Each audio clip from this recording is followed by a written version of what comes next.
And what I'm going to do at this point, let's move this out of the way. I'm going to grab the logo.psd native file, and I'm just going to drag and drop it right into Dreamweaver. That's going to bring up the image preview dialog box inside of Dreamweaver. So this works very much like the Save for Web dialog box we saw inside of Photoshop. So this will also allow us to take a native Photoshop file or Fireworks file and compress them down into a web format. Now in the upper left-hand banner area, we have the little cityscape in the background. So I want to make this logo transparent.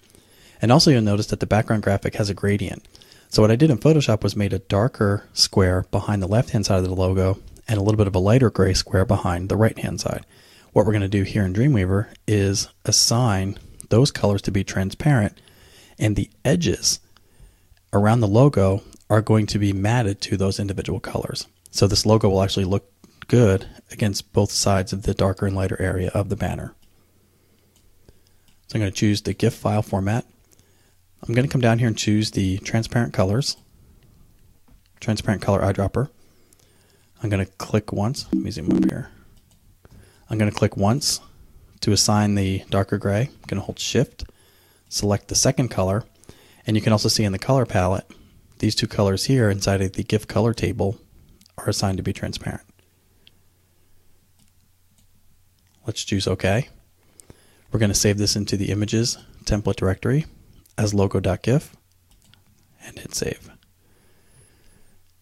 Our accessibility text. This is the text that will be read using screen reader software for people who are visually impaired. We'll type double identity and click OK. Now we'll see that we can actually see through this logo. And you'll also notice here this little green circle. If you're using Dreamweaver CS4, this process will create a smart object.